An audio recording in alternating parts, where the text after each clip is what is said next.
My husband intentionally triggered his allergies on my day off so I could nurse him. I taught him a lesson that made him extremely ill. My husband Tim has a serious dairy allergy. I'm talking about an actual immune system reaction, not intolerance. His allergy is serious enough to cause acute enterocolitis, but he hasn't needed an EpiPen since he was a kid. I work full-time and also have some seasonal work this holiday season because Tim has been without work, and money has been very tight. As a result, I barely get to rest. The holidays are especially hard, and I found myself getting just one day off every 2 weeks for almost 2 months straight. As you can imagine, that day off means the universe to me. Now, Tim loves dairy and will sometimes intentionally eat things that trigger his allergy. Lately, it's gotten out of hand, with him going from one risky meal every 4 to 6 months to every 2 weeks. It always seemed to coincidentally line up with my time off, and I found myself spending my one day taking care of him. Last week, I finally asked him if he was intentionally timing it to line up with my day off. I fully expected him to say no, but he admitted that he was doing it to make sure that he'd have a nurse, and so he'd have someone close by in case he had an especially adverse reaction and needed a hospital. I was livid and told him that he was selfish,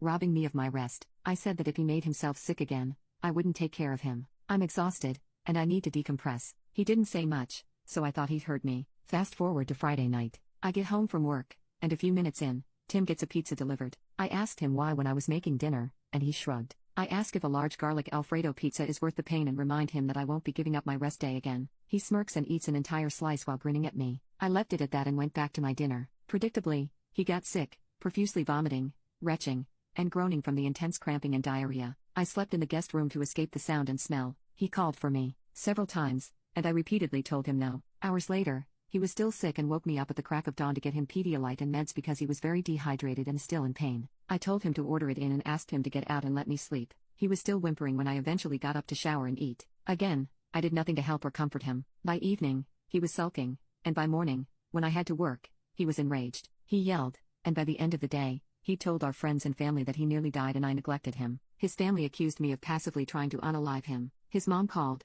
shouting that he could have had a life-threatening reaction due to my petty actions and that I'm a poop wife for not minding his health. I'm starting to feel guilty because she's right, and he could have been seriously hurt. At least I made my point, and I know my husband has now learned his lesson the hard way.